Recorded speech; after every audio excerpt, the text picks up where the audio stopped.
Welcome to yet another exciting episode of the Cash Flow Diary Podcast, the podcast that teaches you insider tips, tactics, and strategies for creating leverage streams of cash flow into your life. Learn from top performing entrepreneurs, business owners, investors, and thought leaders from across the globe as they share their secrets to success. Like what you learn on this and other Cash Flow Diary podcast episodes? Go to learninvestingnow.com and sign up to receive powerful tips and information that will help you succeed as an entrepreneur and investor. Now, here's your host, investor, entrepreneur, business owner, educator, speaker, author, and master facilitator of Robert Kiyosaki's cash flow game, Jay Massey. All right, ladies and gentlemen, welcome to another episode of the Cash Flow Diary Podcast. I'm your host, Jay Massey, and I'm glad that you are here today because right now, as you go through the world, you wake up each day, you've got a routine, and you're looking for a way to navigate it. Maybe your business is, well, one of the few that is doing exceptionally well right now because who knows? What you have, what you do is in demand. Maybe you're in a situation in which the business that you were hoping to build is probably on a pause. That is also there. But you know what? Regardless of which end of that spectrum you're on, there's one thing that I know for a fact you should be doing. And in fact, the person that I have with me today agrees. She would say that you should double down on certain activities because this is the time to go. Many of us are in a position in which the people that we serve are hoping to find us. They're looking. They need us to stand up. They need us to lead. But maybe you have a challenge because there's news, there's podcasts, there's YouTube, and in fact, there's Twitter. There's all kinds of ways to get messages out, and yet you are having trouble because no one can hear you. You're just looking for a way to rise above the noise. You're looking for a way to make sure that your voice is heard, that your message is clear, and most importantly, that people take action because you know if they just knew, you could help. I have with me today none other than Jacqueline Nagle. Now, many of you may know her from the Speakable You intensives, but what's exciting to me is that she, like many other entrepreneurs, are standing up, standing out, stepping up to serve you and I so that we remember not only why we started, who we're there to serve, but most importantly, that now is the time to push forward and not shrink back. So here's what we're going to do.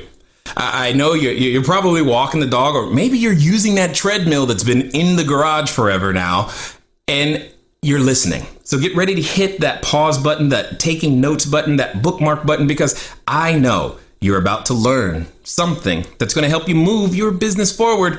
So let's get ready to listen, learn, and love Jacqueline Nagle. Jacqueline, how are you doing? I'm doing great, actually.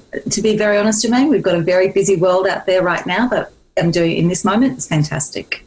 I love it. I love it. Now, this being the first time that you're here, I have to ask you the same question I tend to ask everybody else the first time that they're here. You ready? Absolutely. Got it. I tend to look at today's entrepreneurs a lot like yesterday's superheroes. You know, Wonder Woman, Black Widow, Batman, Robin, etc. You get the idea, because I think that entrepreneurs and superheroes have a ton of things in common, because as an entrepreneur, I can envision myself flying around town and saving our customers one sale at a time. But just like a superhero, an entrepreneur has a beginning. So if you think about Spider-Man for a moment, there was a time where he was just a kid going to school, doing his thing, taking photos, trying to earn some pizza money, take a girl on a date. Very normal. Then one day he gets bit by a spider, discovers he's got a superhuman ability, and he has to choose whether to use it for good or for evil. So my question to you is as follows. Before you being able to, build a very successful consulting practice over in Australia in less than 18 months, 800 grand. That's a lot. That means you know what you're doing. Before being able to deliver more than 180 workshops that have spanned 15 topic areas, before, well, honestly, everything that we already know you for. What we want to know is, who is Jacqueline Nagle? Ooh, that's a big question. Who is Jacqueline Nagle? So I am a girl that, like everybody, actually had a plan for her life as a teenager. And that was actually to become a lawyer. Okay. Yeah, go to university, to actually come to the US and do my master's at Harvard and go to New York and work in the district attorney's office as a young girl from country Australia. That was actually my dream. And life happens. And so I actually didn't follow any of that pathway. And in actual point, by my early 20s, was just an average worker working at places like McDonald's, got my first office job. And so just very middle of the road. What changed for that was I had a set of circumstances when I was in my early 20s. I moved to Melbourne in Australia and I fell into a job in recruitment. And that was a job that I loved. So I had moved to the city. I knew one person. I got a temp job working in a recruitment firm, and it was supposed to be for 6 weeks. And I stayed with that career for about 16 years. It's a long 6 weeks. I like it. It's a long 6 weeks. So, right now we're thinking time slowing down. It really, 6 weeks into 16 years, that's a slowdown of time. But what I loved about that job was it was something that was complex enough to get my attention. I remembered that I had a brain. And I was in and out of that industry for a long time. And a lot of my success is based on what I learned early in that career. So it got my attention enough that I was curious, I was interested, I was intrigued. And being in a recruitment company that dealt with some of the best businesses in Australia, I was exposed to my own MBA through our clients. So I was exposed to all of these different ways of operating and all these different ways. And it was also, my first mentor was one of the directors of that business. He's one of Australia's entrepreneurial icons. And he made it very clear that the greatest way to build anything was to be insatiably curious about it. It was all about understanding every element, every aspect, and then taking a step back and working out what you could do to assist, to make this work and to get the right people at the right time at the right place. And so it was that fostering of this insatiable curiosity. And he also mentored through storytelling. So when we had every Friday afternoon, I love this story. Every Friday afternoon, if you've been in the business less than 12 months, no matter where you came from before, and, we had people who were treasurer of Lloyd's of London and things like that. So wherever you had come from, your first 12 months in that business, every Friday afternoon, you still had to attend what was called Rookie Creche. And that was a kindergarten, preschool type program. So it was like every Friday afternoon. And Andrew Thanks, who was the person I was just talking about, would host that. And it was always and there was about 200 or 300 of us in the Melbourne office. So there's about usually 40 or 50 rookies in the room. So rookie meant first year. And he would say, I don't want to know your successes. I see that in the reports. I see that in the numbers. Like, all the successes are there, and you should be celebrating those every day within your teams. What I want to know is, what have you mucked up? What mistakes have you made? What do you not understand? What took you by surprise? Where did you trip that you didn't expect it? And as these things would come out, and it was, 20 years ago, so you get met at the door with a butler and your favourite drink for the afternoon. It's a little bit different to how a lot of us operate now. Yeah.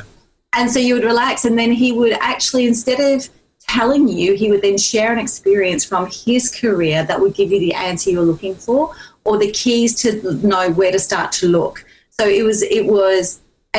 and because of his attitude and his lead with that, all of our senior leadership team also did that. So if something came up where we had got something wrong, or we were challenged, or we didn't know the next step, they would draw out of us how we were feeling and what we were thinking, and then they would answer through story. So that is actually where it changed. Love it. I love it. Now, something you said, literally right at the beginning, you said, I had a plan. I like that, because it recognizes the fact that, well, there was something that I thought was going to happen, but that didn't happen. And I've gotten to a place to which that's okay. So there's probably a number of entrepreneurs who are feeling that same way, or in some part going through the fact of, but this is my plan. This is what I was wanting to do. I was going to go this way, but now it feels like I have to turn or do something that maybe I don't necessarily want to do, have to do. So I'm curious, because you had a plan and then you mentioned McDonald's and other jobs, what was that like for you, and how did you get to a point of, we'll call it resolution with it at the point? So part of it is, and if I can just go back to what you said, that statement that you made that I had a plan, I was going to go this way. And one of the things I'm working with all of my private clients with at the moment is the thing still exists. The thing that you want that still exists. You have to actually have some flexibility here. Just because the plan is gone doesn't mean the thing is gone. And that's what we have to really keep in mind at the moment. So I will be honest, it took me a long time to let go of the fact that that plan had gone. I kept circling back. Should I go and redo this? But what I did was I found a space where I didn't realize, but I found a space where I could bring a lot of skills. So within recruitment, I built up a great reputation in that. I built up a very big skill base in that. But where I really excelled was in contracts, in negotiation, in winning work, getting the deal. And then the skills that I learned from being a general manager of a recruitment business meant that I became really skilled in industrial relations, which is employment relations and employment law and things like that. So without realizing it, I ended up in a space where I was actually operating almost like a lawyer. In actual point of fact, a lot of the time I would get to a stage where I had to hand it to a lawyer for the legal system to be annoyed because they knew less than me. So it came out in a different way. It took me a long time to recognize that. So it's actually the skills that I would have used on that pathway were still the skills that came through to build the success in my career. So it was really interesting. The moment that I realized that was the moment I became really comfortable with where I was at. The big thing as well, though, that I will say I think most of us at the moment, our plans have changed, and we had a conversation. Slightly. Just a little bit. A tiny bit. So, and literally being in the speaking industry and the events industry, I mean, Friday, 2 weeks ago today, our world fell off a cliff, and we were probably the first ones to take the hit. Right. I was actually at a professional speakers conference when the world fell off a cliff. One of our most prolific keynote speakers in Australia took 117 cancellations in 2 hours. Like it imploded around us. And so there was a range of reactions to that, from distraught and deep trauma right through to, we just need to see this through. How can I serve? So it was sort of like a spectrum was provided to us of where we wanted to fit on that and how we were going to respond. And I think having a life where I went completely off plan and was lucky to come back on plan, and also having been in leadership or entrepreneurial positions with 9/11 and the GFC and things like that, is actually you need to recognize what this is for what it is. It is a moment in time, right? And it is hard and it is tough and it takes your breath away. But this is a moment in time, and your path may change, and you might be looking at it and thinking, forget the path. I can't even see 3 centimeters in front of where I'm standing, right? That's okay, right? In this moment, that is okay. What you have to let go of is the path and the rigidity of following that path. The thing is still there. The thing will be there when we come out the other side of this. What matters is that you go, okay, so what can I do in this moment? And there was some amazing advice given at this conference that I was at. And one of the things was, if it's not a decision that you would have made anyway 6 weeks ago, don't make it now. So, for example, if you want to pivot everything that you're doing to go online and be virtual, if that was part of your game plan, but you just never got around to it, or part of your game plan, you hadn't had time to do it, then that was an okay decision to make. But if you were doing it because you were fearful that if you didn't, you would lose your business, it was not the right decision to make. He also asked us to go to 12 months from now, and if the decision we're making about what we're doing with our business, we would still be comfortable in when the world is good again in 12 months, then it was okay to make it. So the pathway has absolutely changed. For some of us, the pathway is like it went down through quicksand and it's disappeared. But the thing that we love and the thing we're here to do and the thing that we actually bring value to the world with hasn't changed. Absolutely. And I love how you say that. But before I go too far, for those of you who got maybe possibly a little lost, 3 centimeters is the same as 1.18 inches. So there you go. So there we go. We caught them all up. But what I like about what's being shared here is many of us, we all have a should do list. I should do this, but I don't have time. And what you're saying is now is the time to do those things that you should have already done. And if you're willing to admit that, you know what, there are some things I should have done already that I just didn't. And now is the perfect time to do them, which I think is perfect. Because there are probably people who are like, I should speak. I should take that time. I should do that. But I haven't done it yet. Before we go there, though, we have to talk about what I like to call the superhero moment, because a lot of your experience previously, you were connected to a larger organization that you necessarily did not own and or control. And all of a sudden, something happened somewhere. Like, what was that spider that bit you that said, you know what? I got something. I can offer it to people too. Yeah. That way. I guess I had always inherently been good at messaging and had used speaking to build every both career and business that I've been involved in. And I had also used, because of the way I'd been mentored, I'd also always used storytelling for sales and trained consultants to sell that way and that sort of stuff. So I knew that it was part of what I could do, but what started happening, I was a CEO of a traffic control company. So the stop-go people on the highways, the big trucks. And so we worked on all the major motorways and highways in our state. And we had a change of government, which meant that most of our contracts disappeared. So this is not the first time I've been in a business where things have fallen off the edge. Path changed again. Got it.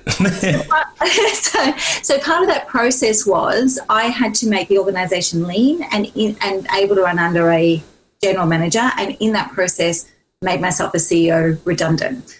So I had a 3-month transition. So the first month was the general manager-elect would shadow me. The second month I would follow him, and then the third month I just had to be available on the phone if there was an issue. So it was a really well-structured transition.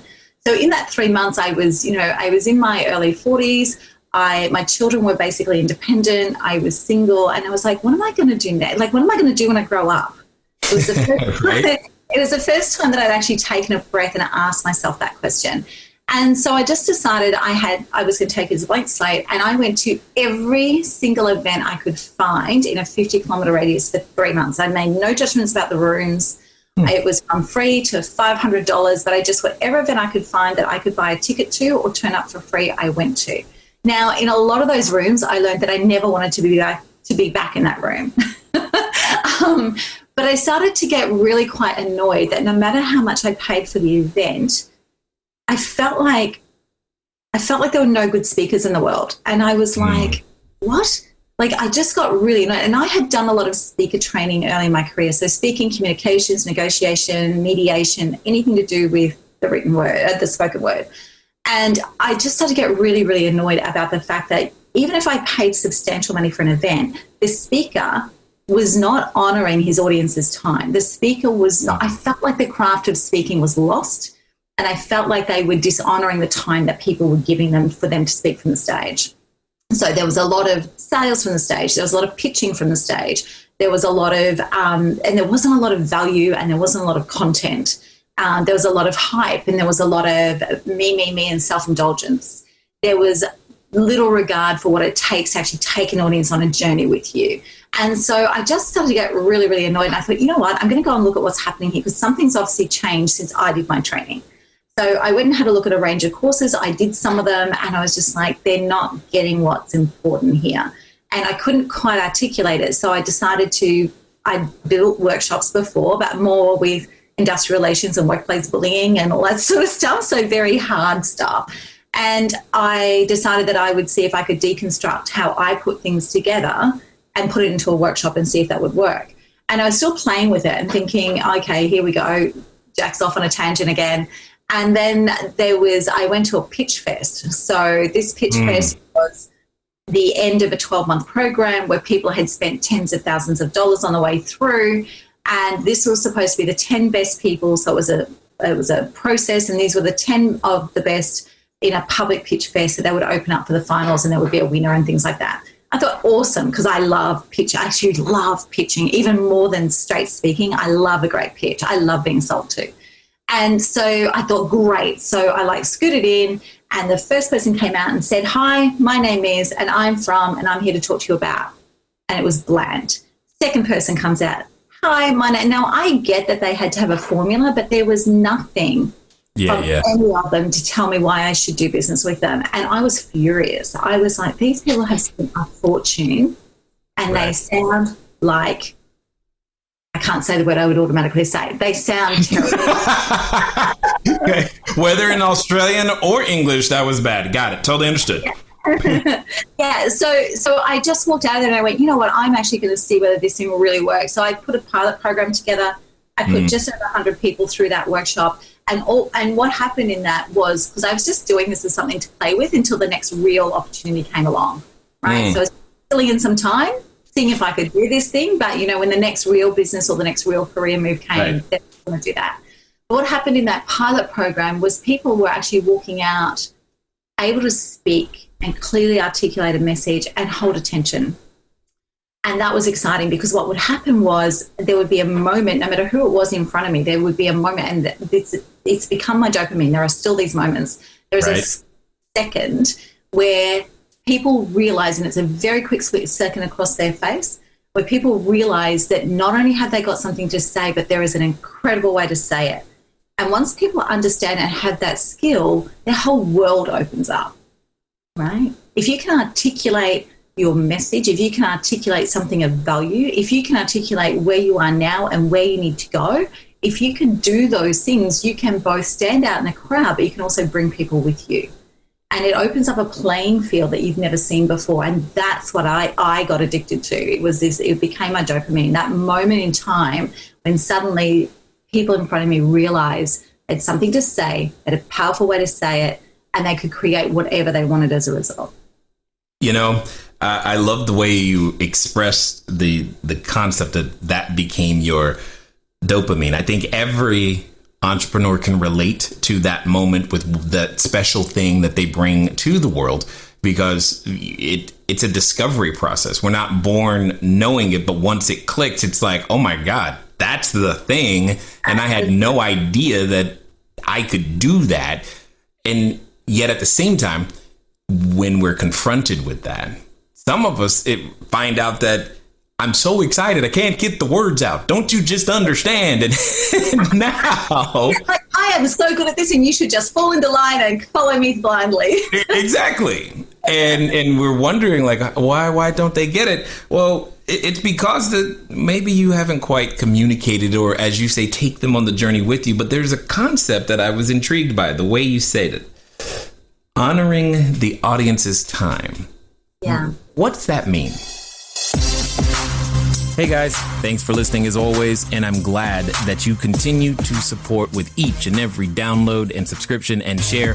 One of the things that I want to ask you, though, is where are you listening to me from right now?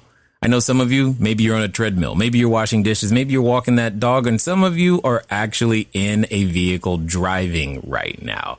One of the fun things that you can do, get some of your time back, is begin to living a car-free existence. But even then, it can be a little complicated. So one of the things that I want you to do is I want you to go over to Zipcar. Go to joinzipcar.com/cashflow diary. It's a way that I am able to still go get a car just for a few hours, very, very simply, so that if I have a lot of errands to run and sheets to drop off and running to the short-term rentals, or if I just want to go for a long trip up to LA and back, etc., I can rent a car for a very, very short period of time. And the cool part is I don't even have to pay for any gas. Again, go to joinzipcar.com/cashflow diary.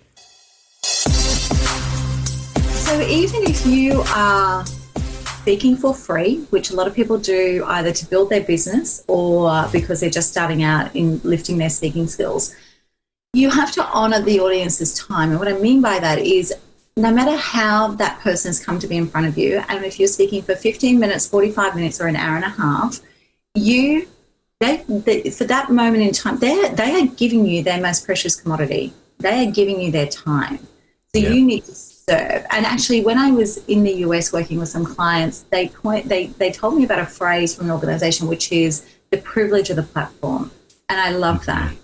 If you are actually, and the platform now is actually not just from a stage, it's things like we're doing right now. It's podcasting, YouTubing, all that sort of stuff. The stage is different now. It's varied, but it's actually, the privilege of the platform means I'm here to serve. So it is not about being self-indulgent. It is about explaining to people through story how you got to where you are and what you know to be true about the world. And that doesn't mean, so most of the ways that I build and craft messages is we only ever have 20 to 30% of our own personal story and stuff, which really shocks people. But it's the way that we bring it through. So one is not self-indulgent. Two is not doing therapy from the stage. Three is giving something of value, because the person in front of you has given you their time. So you must give them something in return. There must be an energy exchange. And how you do that is three things, is actually understanding how to inspire and engage through storytelling, because storytelling is actually not about you. The only reason we tell stories is to create a bridge and create belief and trust between us and the people listening. That is the purpose of storytelling. It's not about you telling stories about yourself. Storytelling is simply the fastest way we have to connect at an unconscious level with the people in front of us, and is the fastest way that we have to create belief and trust. So that's the first one. The second one is to actually give something of value. So whether that's a shift in perspective, a question to ask, a strategy to use, the first three steps. So you need to give them something that they can go away and use. It's like a takeaway. It's like a gift that they can go away and use, and they will then remember you.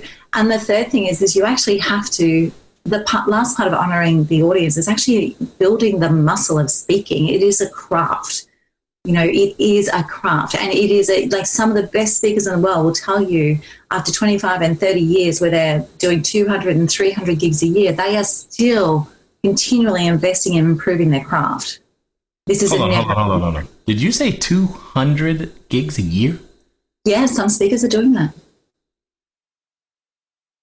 How? Only 365 days. I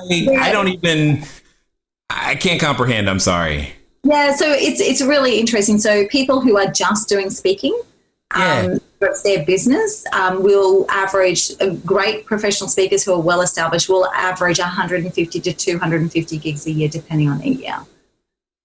We have a private Facebook group that I actually share a lot of stuff in. And we just had a boost yesterday. We had about 30 new members. And of those 30 new members, 12 of them speak 100 times or more a year in a normal world. Okay. Yeah. Okay. I am having a perspective paradigm shift right now. Like, I don't even know how that is logistically possible, but okay. I believe you. Some people have more frequent flyer miles than we will ever accumulate in our whole life. Exactly. Like, wow. I can only imagine what that's like. But there's something that you said again at the beginning, and you've kind of mentioned it again. The stage has changed to a degree, and that was before recent events. But even now, I would say because of recent events, the stage is changing maybe even just faster. That rate of change has been accelerated. So for the entrepreneur that is listening, who's maybe their primary business isn't necessarily, speaking per se, but they've got something to say along the way of telling the story about their product or service, what would they do, or how do they accomplish and still get that message across? So the stage has changed a lot, and it is varied. And even those who are conference speakers, I've got one client who's been hologrammed into multiple sites through conferences. And so, so there's a whole heap of crazy stuff going on out there. And this is not the future. This is not, this is happening now. So you have so many stages now and so many platforms. So we have podcasting, we have video channels, we have, speaking actually at conferences when our world comes back to normal. But the thing is that no matter what you choose to do, and it may be that you are actually going to create your own channel or of whatever that is, and it may be that you are going to guest on other people's programs, like I'm guesting on yours. But whatever it is that you do, the number one thing that people forget is that they have to be crystal clear in their message first. So what is it that you do? Don't come on, don't start creating a speaking profile where you are still giving 20 different messages. What is the core? And I talk about the through line, right? So what is the through line here? So my through line has always been language and the power of words to make a difference, no matter what I've done. So that's my through line, okay? I have another client whose through line is actually about being able to navigate whatever comes through, but she's actually an economist, right? But she uses data to make decisions on what the next best step is. So she's a navigator. It doesn't matter what you bring to her, let her see the data and she can work out how to navigate. So her thing is navigation. So work out what it is what do you want to be famous for is number one, right? What do you actually want to be famous for is the first question. If someone said, I met Jermaine and he speaks on this and I took this away, what would that be? That's number one. The second question that most, and particularly entrepreneurs, forget to ask is, do I have the right to speak to this? Right? So what I mean by that is just because it sounds sexy, does your experience, is it your depth of experience or lived experience or expertise, does it back up what you're going to speak about? Because if you don't have the right to speak to it, if you don't have the history and the scars and the learning and the celebrations around that topic, then you don't have the right to speak to it, because your audience, so if you come off a stage or you come off a podcast show, you come off a YouTube interview and somebody responds to that and they come up to you and you've changed their life, but you don't know how to have that conversation when they ask you a question, you shouldn't do that. Yeah. Right? It is negligent in my view. And I know that's a strong word, but it is negligent. You need to speak to what you have the right to speak to. Yeah, I will have no desire or capability of talking about medicine. At the sight of blood, it is not the thing you want from me. Even though there are lots of medical procedures I have seen and undergone, it's never pleasant, but I don't know anything about it. So I think I hear you. Yet at the same time, confronted with the reality of today's situation, some might be of an impression that she trained speakers. How on earth, why would I want to do that now? Yeah, so now is actually, and I'm not doing this just to say, this is what we should be doing. So when it's a little bit slower, there's a couple of things that we need to do. And this isn't just a little bit slower, this is a constantly evolving smash in the face. Let's be honest. I like that. Wake up today. Yes, you got hit again. Yeah. So this is, let's be honest, this is an extraordinary time that we're living in. The thing though is that when you focus on building a craft, and I'm happy to share at some point some things that you can do, when you have a skill that you want to build or a thing that you want to do, if you focus on the learning of that, it actually pulls your head out of the trauma or the drama that you're currently in. You can't actually stay stuck in trauma and drama and build a new skill at the same time. So that's number one, right? Number two is it is still important to be heard. Now, right now, how you get heard in your messaging, like most of the stuff I've been doing with my clients in the last 10 days or 12, 14 days now, has been about changing the language that they're using, right? Now, if you haven't built skills in speaking and language and messaging, you can't change your messaging to move with the times. You've lost your agility. Because you are just simply doing some copywriting and you are doing some messaging and you are talking to something that is scripted, that has not necessarily come from deep experience, and you haven't built the craft of messaging and language. You lose agility. Language, the mastery of language and the ability to speak gives you agility. I talk all the time about, it's all about, we talk about learning how to speak and communicate from the point of view of when things are going well. We want to build our profile. We want to build our business, especially entrepreneurs. It's actually the fastest way to build your business, become great at speaking and build profile around that. So that's in good times. But in the bad times, it's actually more critical because you need to be able to change your language fast. You need to be able to change your positioning and your messaging fast. You need to be able to articulate clearly what is going on around you, because until you articulate clearly what a problem is, you can't articulate the challenge and you can't articulate the solution. You can't explore, you can't brainstorm. If your language is restricted and the way that you speak is restricted, you can't explore alternatives. So for me, it's just as important in crisis as actually it's more important in crisis. And if you watch those people that are rising, those people who are stepping in or even just holding the line, they are able to speak beautifully from the heart. And that's what people are responding to right now. But if you've never taken the time to learn how to do that, you may sound raw, you may sound vulnerable, you may sound as though you actually need to be locked up in a psychiatric unit, because you haven't taken the time. And and we see it all the time, and you haven't.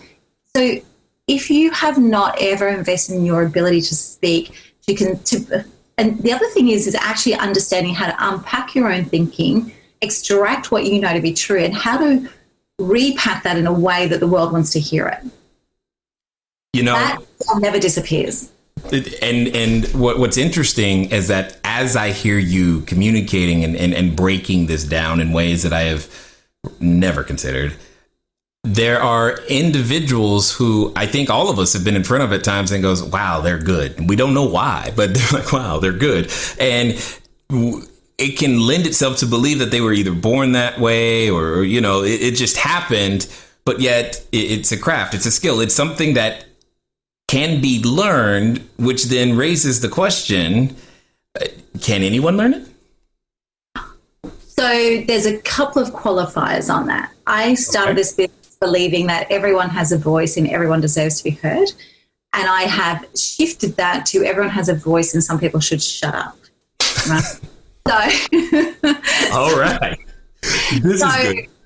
So, and that's because actually, if you're still speaking from a place of ego, just stop. And we see a lot of that in social media sound bites. Yeah. So anyone can learn the skill of speaking. So I'm actually an introvert. I refused to speak till I was 29. That's the funniest part about the fact that I now train other people to speak for a living. So I refused to speak. I actually pushed back, denied. I found great strategies to get other people speaking on my behalf when I was leader of a business. I refused to speak and I learned how to do it, right? So a lot of people will say, I'm good at it. I don't need to practice it. I'm one of those gifted natural people. And my challenge is always, that's great. They say, there's an expression in Australia, I just wing it. I don't know if you have that over there. I can just do it. I can shoot from the hip. I can speak on anything. And my challenge to those people is always, well, if you're that good naturally, well, imagine what you could do if you actually practiced it. Right. Imagine how powerful you would be if you actually deliberately did this thing. And so anyone can learn it. Some of the biggest block to anybody learning how to become better speaker or anyone starting their speaking, the biggest challenge is actually not the ability to learn it. It is not in understanding how to extract your message. It's not any of that. The biggest thing that stops people from speaking is in here. It's the internal voice, the internal words. That is what stops most people from speaking. Do I really have anything of value? Who's going to listen to me? What if they cut me down? I don't have the right to stand out.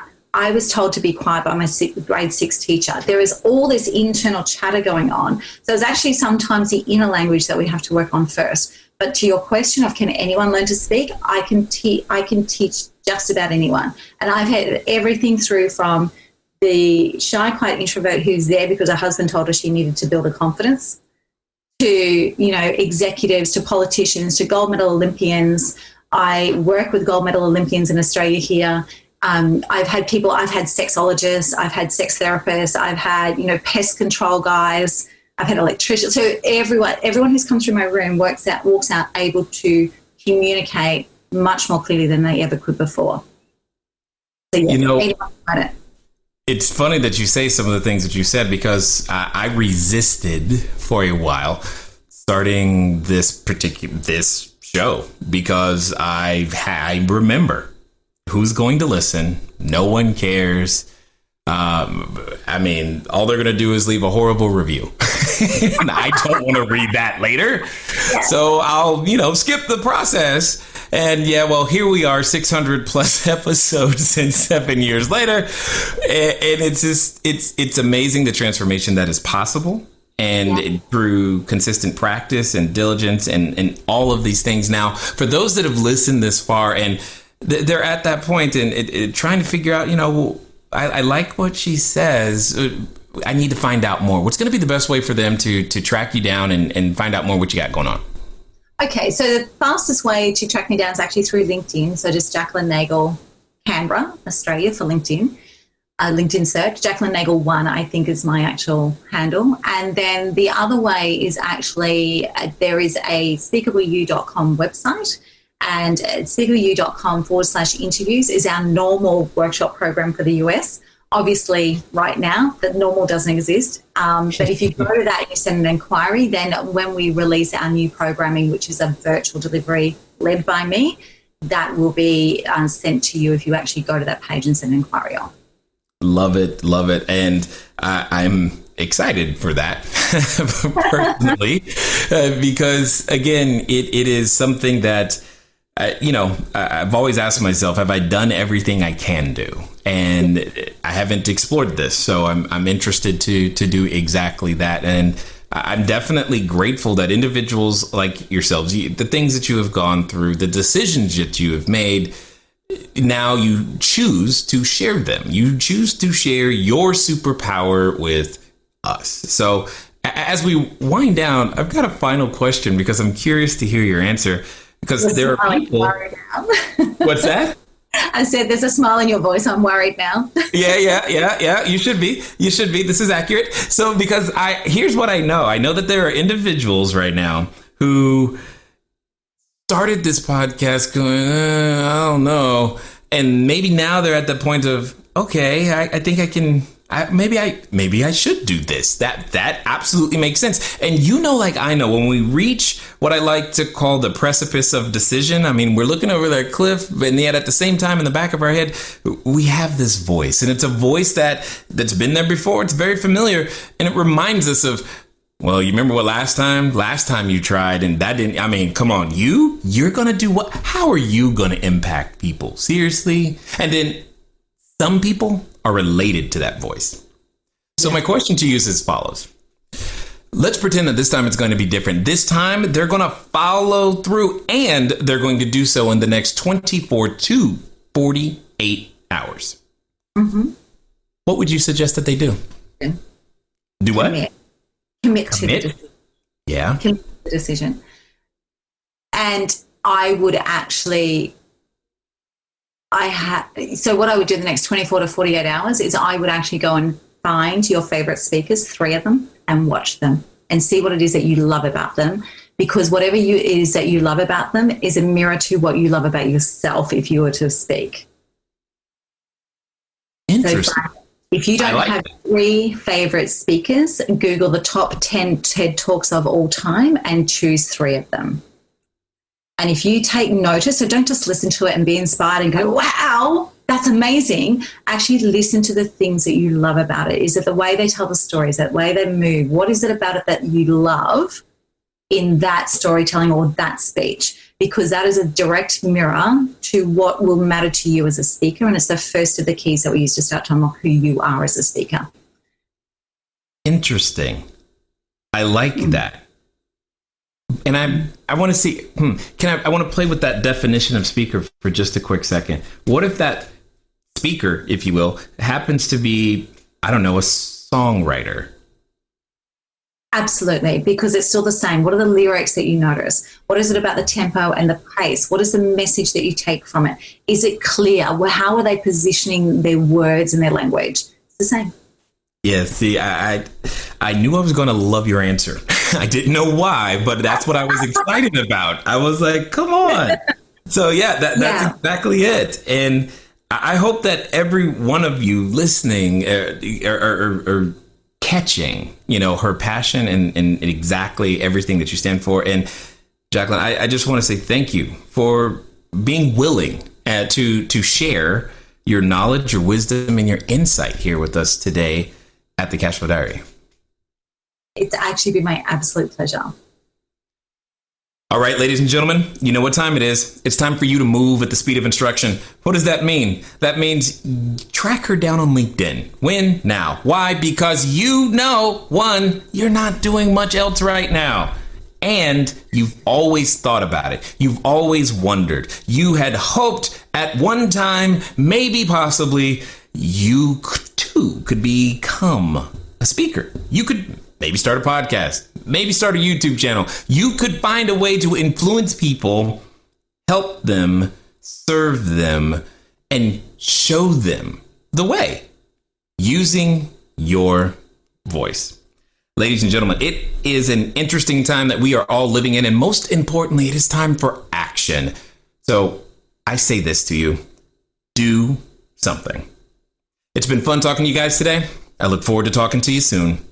Until next time.